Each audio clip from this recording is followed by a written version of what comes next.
Je m'appelle Lise Gaboury, je suis juge de la Cour du Québec, ici à Laval. J'ai été nommée à la Chambre criminelle et à la Chambre de la jeunesse. La Chambre de la jeunesse de la Cour du Québec a pour fonction de statuer relativement à des délits criminels commis par des adolescents.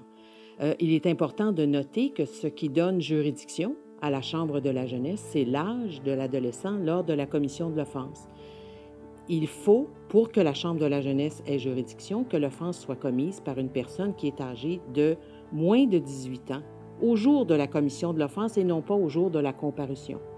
En Chambre de la jeunesse, le tribunal a une panoplie de peines qui sont applicables. On les appelle des peines spécifiques par opposition à la peine pour adultes, dont on entend parfois parler lors de délits particulièrement importants ou particulièrement sordides, où on entend ou on lit dans les journaux qu'on demandera l'assujettissement du jeune à une peine pour adulte. Mais dans la vaste majorité des dossiers, le tribunal se fie sur la loi sur le système de justice pénale pour adolescents pour sanctionner le jeune.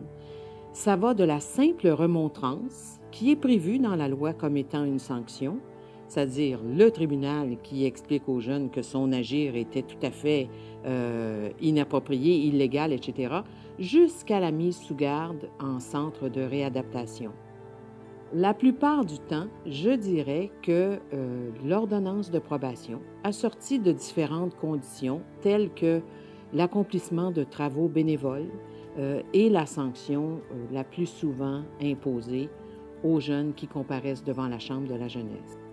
Notre but, c'est vraiment de faire en sorte que le jeune acquiert des valeurs, comprenne que sa façon de se comporter est tout à fait inadmissible et de faire en sorte qu'on le dissuade de se livrer à des activités criminelles.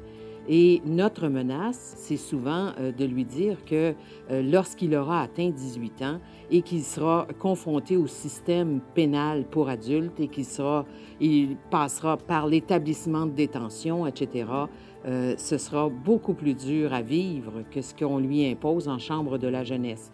Mais le but, donc, c'est la réinsertion, c'est le fait que le jeune renonce à des valeurs délinquantes pour adhérer à des valeurs qui sont socialement acceptables. Les parents ont un rôle primordial à jouer relativement à un jeune qui fait face à une accusation. Le parent pourrait être entendu devant le tribunal, faire des représentations, rendre témoignage pour exprimer quelle est son opinion relativement à la sanction qui devrait être imposée au jeune.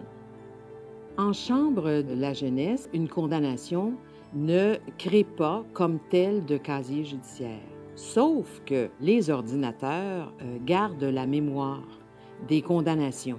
Le jeune pourra dire, par exemple, à un employeur qu'il n'a pas d'antécédent judiciaire, mais on doit être conscient du fait que ça laisse des traces pour l'avenir dans le dossier judiciaire de l'individu s'il se fait réarrêter une fois rendu adulte. Le grand message, c'est que les parents doivent être présents et doivent être impliqués dans tout le processus. Et d'ailleurs, la loi prévoit qu'ils doivent être avisés déjà lorsque l'adolescent est arrêté et mis en état d'arrestation, gardé par exemple par des policiers.